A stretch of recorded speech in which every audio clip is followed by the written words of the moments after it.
से यहाँ पे ये पूछा जा रहा है कि recently ministry of health and family welfare का वो कौन सा ऑनलाइन हेल्थ सर्विसेज प्लेटफॉर्म है जो बना है पहला प्लेटफॉर्म जिसने क्रॉस कर लिए हैं रिकॉर्ड 1 मिलियन, मतलब कि 10 लाख टेली कंसल्टेशन मान लो कि ऑनलाइन ओपीडी। हॉस्पिटल में आपको पता होगा ओपीडी होती है, ओपीडी मतलब कि आउट पेशेंट डिपार्टमेंट। तो अब क्या है कि सरकार ने एक प्लेटफॉर्म बना दिया है जहां पे आप ऑनलाइन जाके ओपीडी सर्विस एक्सेस कर सकते हो। तो आपको बताना है इसका नाम क्या है जिसने 10 लाख टेली कंसल्टेशन कंप्लीट कर दी है। ई संजीवनी, ई डॉक एंगेज, ई आरोग्य या फिर ई लाइफ। ऑलराइट, सो उम्मीद करता हूं आपने अटेम्प्ट कर लिया होगा। मुझे पता नहीं आपने क्या अटेम्प्ट किया है, but I am very curious. देखो यहाँ पर जो सही आंसर है ये है ए, ई संजीवनी। यहाँ पे आप देख पाओगे इसका लोगो है ई संजीवनी स्टे होम ओपीडी। आज के समय कोविड-19 में तो लोगों ने इसको बहुत यूज किया है। सरकार का डेटा ये बताता है कि 550 डिस्ट्रिक्ट्स में से लोग यहाँ पे इसको यूज कर रहे हैं और 10% जो यूजर्स हैं, जो मैं कहूंगा काफी बड़ी संख्या है, इनकी एज है 60 एंड अबव। तो ये ऑफ कोर्स हम चाहेंगे कि ये जो परसेंटेज है इन द फ्यूचर ये इंक्रीज हो। कई जो एल्डरली सिटीजन होते हैं वो घर बैठ के ही ओपीडी सर्विस एक्सेस कर पाए। और यहाँ पे आप देख पाओगे वेबसाइट है ई संजीवनी की। It is very much in news, so make sure to remember it. आगे बढ़ते हैं।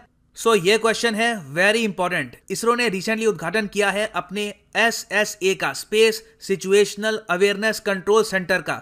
आपको ये बताना है कि इसरो का जो नया SSA है ये कहाँ पर लोकेटेड है, शिलोंग में, बेंगलुरु में, हसान में या फिर तिरुवनंतपुरम में। एक बार इसको अटेम्प्ट कर लो आराम से। ना उम्मीद करता हूँ आपने अटेम्प्ट कर लिया होगा। सही आंसर जो है ये मैं अब आपको बताऊंगा। सही आंसर यहाँ पे है बी, बेंगलुरु। और स्पेस सिचुएशनल अवेयरनेस अपने आप में एक साइंस होती है। इसके सेंटर बहुत सी कंट्रीज बना चुकी है अपने रिस्पेक्टिव सिटीज में। फॉर एग्जांपल यूएसए के पास ऐसे सेंटर है विद नासा, रशिया के पास है, यूरोप की जो एजेंसीज हैं वहां पर भी आपको मिलेंगे ऐसे सेंटर। और इनकी खास बात ये होती है कि अंतरिक्ष में जो भी फ्लोटिंग ऑब्जेक्ट है, अगर मान लो कोई मलबा है, कोई डिबरी है, कोई पुरानी सैटेलाइट है, उसकी पोजीशन क्या है, इसरो की जो सैटेलाइट्स है इनकी पोजीशन क्या है, इसके बारे में कंप्लीट अवेयरनेस होना, जागरूक होना, ये आता है इस साइंस में। तो जो ये SSA है ये हमको हेल्प करेगा कि इन द फ्यूचर इसरो की सैटेलाइट किसी मलबे के टुकड़े या फिर किसी और पुरानी सैटेलाइट से टकरा ना जाए। It is very important. और यहाँ पे आप देख भी पाएंगे इसरो की ट्वीट है, ISRO space situational awareness control centre was inaugurated by doctor के सिवान। ऑलराइट, सो आगे बढ़ते हैं। ये क्वेश्चन काफी इंटरेस्टिंग है, देखना होगा यहाँ पे कितने लोग इसको अटेम्प्ट कर पाएंगे।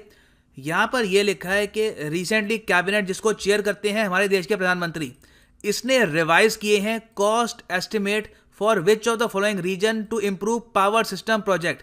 सरकार ने एक रीजन के लिए पावर सिस्टम्स फंड एलोकेट किए थे कि ये आपका पैसा हो गया, इसका जो पावर सिस्टम है यहाँ पे खर्च लो।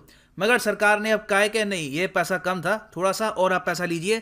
तो ये आपको बताना है कि ये किस रीजन के लिए किया गया है। और ये आज के समय बहुत ज्यादा न्यूज में है। सरकार बढ़ चढ़ के प्रमोट कर रही है अपने इस निर्णय को। तो आपके यहाँ पर ऑप्शन है, ये किया गया है सदर्न रीजन के लिए, नॉर्थ ईस्टर्न रीजन के लिए, नॉर्दर्न रीजन के लिए या फिर इंडिया के वेस्टर्न रीजन के लिए। और लाइट से यहाँ पे जो सही आंसर है, वैसे इसका जो आंसर है काफी हद तक इजी है। Correct answer is B, north eastern region. सरकार ने north eastern region power system improvement के लिए 6,700 करोड़ रुपए एलोकेट कर दिए हैं। और इससे इन स्टेट्स को फायदा होगा। प्राइमरली ये 6 जो स्टेट्स हैं, आसाम, मणिपुर, मेघालय, मिजोरम, नागालैंड और त्रिपुरा। अब यहाँ पे आप पूछेंगे वेट, तो अरुणाचल प्रदेश रह गया यहाँ पर। देखो इशू यहाँ पर यह है, ज्यादातर जो ये काम होता है ये होता है वर्ल्ड बैंक के फंड से। वर्ल्ड बैंक की यहाँ पे होती है इन्वॉल्वमेंट। अब वर्ल्ड बैंक के जब भी फंड्स इन्वॉल्व होते हैं तो हम अरुणाचल प्रदेश में उनको खर्च नहीं पाते, क्योंकि चाइना ऑब्जेक्शन करता है। चाइना कहता है नहीं, ये आपका रीजन है नहीं, तो हम अरुणाचल प्रदेश के लिए फंड्स वर्ल्ड बैंक को अलाउ नहीं करेंगे कि आपको प्रोवाइड करे। सो इसलिए यहाँ पर अरुणाचल है नहीं। बाकी आप अगर देखोगे तो मिनिस्ट्री ऑफ पावर का यहाँ पे ट्वीट है, in a major step towards economic development of the north eastern region, CCEA has approved revised cost estimate for NERPSIP for Assam, Manipur, Meghalaya, Mizoram, Nagaland, Tripura। और इस बात को repeat किया है पीयूष गोयल साहब ने भी। So it is very much in news, make sure to remember this. आगे बढ़ते हैं। नेक्स्ट क्वेश्चन में आपसे पूछा जा रहा है कि इंटरनेशनल माइग्रेंट डे हर साल हम किस डेट को ऑब्जर्व करते हैं? अंतरराष्ट्रीय प्रवासी दिवस। वेरी इंपॉर्टेंट क्वेश्चन, अटेम्प्ट कर लो इसको आराम से।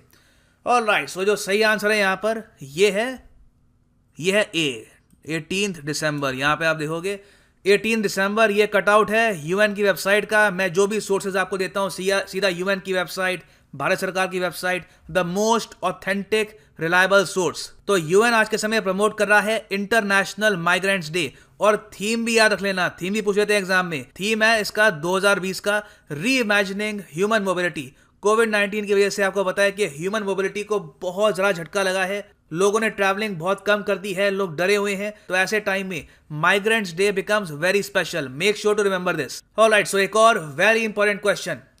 सवाल आपसे ये पूछ रहे हैं कि हाल ही में किस देश के प्रधानमंत्री को मिला है champions of the earth leadership award from UNEP? Maldives, Japan, Austria या फिर फिजी? एक बार इसको आराम से अटेंड कर लो। यहां पर जो सही आंसर है ये मैं आपको बता रहा हूं, सही आंसर है डी, फिजी। और यह अवार्ड दिया है UNEP ने। UNEP मतलब यूनाइटेड नेशंस एनवायरनमेंट प्रोग्राम। और यह अवार्ड बाय द वे देते हैं ये बहुत सी कैटेगरीज में। एक होता है life time achievement award, inspiration action award, science and innovation award, और इन सब में से सबसे फेमस कैटेगरी है पॉलिसी लीडरशिप अवार्ड, जहां पर ये किसी इंटरनेशनल लीडर को देते हैं champion of the earth award. और इस बार 2020 में अवार्ड मिला है prime minister Franco of Fiji. और आप अगर कुछ साल पहले जाएं तो आपको याद आएगा कि 2018 में यह अवार्ड मिला था फ्रांस के प्रेसिडेंट और इंडिया के प्राइम मिनिस्टर को। यहाँ पे आप देख पाएंगे इन्होंने जॉइंटली शेयर किया था champions of the earth award. फिर 2019 में यह अवार्ड मिला कोस्टा रिका को, और अब यहाँ पे फिजी के प्रधानमंत्री को मिला है 2020 में। फिजी की कैपिटल है सुवा, करेंसी ये लोग यूज करते हैं फिजियन डॉलर। और UNEP जिसने अवार्ड दिया है इसके हेडक्वार्टर्स कहाँ पे हैं? सरप्राइजिंगली बता रहा हूं, 90% लोग लिख के आएंगे न्यूयॉर्क, जेनेवा। इसके हेडक्वार्टर्स आपको मिलेंगे नायरोबी, जो राजधानी है केनिया की। और फिजी है कहाँ पे ये आपको मैप पे भी दिखा देता हूं। तो यहाँ पे देखेंगे आप, ये एशिया का मैप और ये है हमारा प्यारा भारत। और यहाँ से आप अगर देखें तो साउथ पैसिफिक ओशन में यहाँ पे आपको मिलेगा फिजी। लोग समझते हैं फिजी इंडिया के काफी करीब है क्योंकि यहाँ पे काफी इंडियंस मिलेंगे आपको, इंडियन ओरिजिन के लोग यहाँ पे आपको काफी मिलेंगे और हिंदी भी ये काफी बोलते हैं। बट ये एक्चुअली इंडिया से काफी दूर है। और यहाँ पे आप देख पाएंगे दिस इज फिजी।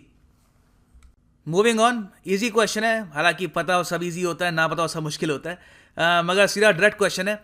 आपको यहाँ पर यह बताना है कि 47th G7 समिट कौन सा देश होस्ट करेगा? USA, UK, फ्रांस या फिर जर्मनी? आजकल बहुत न्यूज़ में है। वीडियो पॉज करके इसको एक बार अटेंड कर लो। यहाँ पर जो सही आंसर है अब मैं आपको बताऊंगा। सही आंसर यहाँ पर है द यूनाइटेड किंगडम। यहाँ पे आप अगर देखें 46 समिट होस्ट किया था US ने, ऑल्दो प्रॉपरली होस्ट कर नहीं पाए बिकॉज ऑफ कोविड-19। तो 46 तो था US का, 47 जो होगा 2021 में, ठीक है, 2021 में जो G7 समिट होगा ये होगा इन UK। 48 जो है 2022 में ये होगा जर्मनी में, 23वां होगा जापान में और 24वां होगा इटली में। और 47 G7 समिट इंडिया के लिए इंपॉर्टेंट इसलिए है क्योंकि यूके के जो फॉरेन सेक्रेटरी हैं डोमिनिक राब, ये इंडिया में आए और इन्होंने इंडियन PM को फॉर्मली इन्वाइट किया to attend the G7 summit in 2021। और ये भी बात चल रही है कि इसी समिट में शुरुआत होगी D10 की, डेमोक्रेसी 10 कंट्रीज का ग्रुप जो 5G टेक्नोलॉजी को लेकर आपस में कोऑपरेशन करेगी और कोशिश ये करेगी कि अपनी मार्केट्स में चाइनीज कंपनीज की डोमिनेंस ना हो पाए। और यहाँ पे आप देख पाएंगे ये ट्वीट है डोमिनिक राब की और ये इनवाइट कर रहे हैं हमारे देश के PM को। आगे बढ़ते हैं। रिसेंटली रिलीज हुआ है ह्यूमन डेवलपमेंट इंडेक्स, मैंने इस पर वीडियो भी बनाई है। आपको ये बताना है कि इनमें से कौन से देश ने टॉप किया है, रैंक 1 हासिल करी है ह्यूमन डेवलपमेंट इंडेक्स में। फिनलैंड, नॉर्वे, डेनमार्क या फिर स्वीडन? वेरी इंपॉर्टेंट क्वेश्चन है, इसको एक बार अटेंड कर लो। ऑलराइट, सो यहाँ पर जो सही आंसर है ये है नॉर्वे। बहुत ही लंबे समय से नॉर्वे लगातार टॉप करता आया है इस इंडेक्स को। इंडिया की रैंक यहाँ पे इस बार गिर गई है, पिछले साल थे हम 129 पर, इस बार गिर के हो गए हैं 131 पर। और ये भी जान लो एग्जाम पर्सपेक्टिव से कि इस इंडेक्स में 3 डायमेंशंस को काउंट करते हैं, लॉन्ग और हेल्दी लाइफ, नॉलेज मतलब कि लोग कितना स्कूल जाते हैं, मीन ईयर्स ऑफ स्कूलिंग क्या है, और फाइनली GNI पर कैपिटा। और ये इंडेक्स तैयार करता है यूनाइटेड नेशंस डेवलपमेंट प्रोग्राम, जिसके हेडक्वार्टर्स हैं न्यूयॉर्क में। आगे बढ़ते हैं। नेक्स्ट क्वेश्चन यहाँ पे है बिहार के पहले माइग्रेटरी बर्ड्स फेस्टिवल के बारे में। आपको यह बताना है कि बिहार के किस शहर ने होस्ट किया है बिहार का पहला migratory birds festival. Important question है। आपके ऑप्शंस हैं बक्सर, बेतिया, भागलपुर या फिर बागाहा। एक बार इसको अटेंड कर लो। ऑलराइट, सो यहाँ पर जो सही आंसर है ये है सी, भागलपुर। यहाँ पे आप अगर देखेंगे 3-day migratory birds festival organise for the first time in Bhagalpur district of eastern Bihar. और ये आप देख पाएंगे, ये इसका एक पोस्टर भी है। एनवायरमेंट से रिलेटेड क्वेश्चन है, so you should remember this. First है बिहार जैसी बहुत ही इंपॉर्टेंट स्टेट का, तो it is a very important question. आगे बढ़ते हैं। वेरी इंपॉर्टेंट क्वेश्चन है, इंडिया के साथ वो कौन सा दूसरा देश है जिसने डिसाइड किया है कि रीओपन की जाएगी Chilahati Haldibari rail link between the 2 countries? तो आपकी ऑप्शंस है इंडिया नेपाल के बीच में क्या ये रेल लिंक फिर से ओपन होगा, इंडिया म्यांमार के बीच में, इंडिया भूटान के बीच में, या फिर इंडिया बांग्लादेश के बीच में। ऑलराइट, सो यहाँ पे जो सही आंसर है ये मैं आपको बता रहा हूँ, यहाँ पर सही आंसर है डी, इंडिया बांग्लादेश के बीच में ओपन होगी ये बहुत ही important rail link, Chilahati Haldibari rail link. और 55 साल बाद इसको ओपन किया जा रहा है। इसको बंद कर दिया गया था 1965 में जब इंडिया पाकिस्तान की वॉर हुई थी। और आज के समय जब बांग्लादेश एक इंडिपेंडेंट कंट्री है, ये चाहते हैं कि कनेक्टिविटी इंप्रूव हो विद इंडिया, तो ये जो रेल लिंक है इसको ये ओपन करेंगे। आगे बढ़ते हैं। किस सरकारी बैंक ने रिसेंटली लॉन्च किया है फॉरेक्स रेमिटेंस टेक्नोलॉजी प्रोडक्ट को, जिसका नाम है FX for you? Punjab national bank, Canara bank, state bank of India, या फिर बैंक ऑफ बड़ौदा? इसका जो सही आंसर है अब मैं आपको बताऊंगा। सही आंसर यहाँ पर SBI नहीं है, सही आंसर है बी, कैनरा बैंक। ये एक टाइप का आप कह सकते हैं प्लेटफॉर्म है, एक बहुत ही इंपॉर्टेंट प्रोडक्ट है जिससे लोग बहुत ही आसानी से रेमिटेंस भेज पाएंगे और रिसीव कर पाएंगे। और खास बात यह है कि ये ट्रांजैक्शंस होंगी सीमलेसली, बहुत ही आसानी से। और इस प्रोडक्ट को इस तरीके से बनाया गया है कि इंडिविजुअल्स बहुत ही आसानी से रेमिटेंस भेज पाएं और रिसीव कर पाएं एज पर द फीमा, मतलब कि the foreign exchange management act of 1999 guidelines. और अगर हम बात करें रेमिटेंस की, रेमिटेंस बाय द वे क्या होता है? अगर मान लो कोई आदमी है वो काम करने के लिए जाता है UAE में, वहां से कमाकर वो अपने घर में इंडिया पैसे भेजता है, तो उसको हम कहेंगे रेमिटेंस। और India by the way world bank के हिसाब से सबसे बड़ा रिसिपिएंट है रेमिटेंस का। बहुत से इंडियंस हैं जो बाहर काम करने के लिए जाते हैं, US में, गल्फ में, हर जगह, और वो लोग घर में पैसे भेजते हैं, तो ये हो गया रेमिटेंसेस। तो इसलिए जो ये डेवलपमेंट है ये बहुत ही इंपॉर्टेंट है। आगे बढ़ते हैं। सो अब आ चुका है वो क्वेश्चन जिसका आंसर आप सब लोग करेंगे कमेंट सेक्शन में।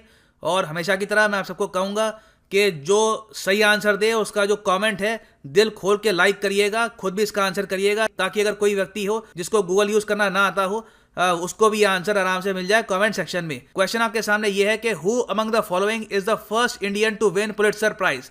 पुलिट्जर प्राइज आपको पता होगा मिलता है बुक राइटिंग के लिए, फिक्शनल, नॉन फिक्शनल, उसके अलावा जर्नलिज्म के लिए भी ये अवार्ड मिलता है। तो आपको ये बताना है कि इस लिस्ट में से वो पहला इंडियन कौन था जिसको मिला था पुलिट्जर प्राइज। और ये क्वेश्चन रिसेंटली आया था CDS 2019 के एग्जाम में। It is an important question. So इसी के साथ ये है इस वीडियो का अंत। अगर आपको वीडियो पसंद आई हो, आप चाहते हैं कि और लोग इस सीरीज को ज्वाइन करें, तो वीडियो को लाइक करना मत भूलिएगा and share the video wherever you can. Thank you for listening. God bless you all.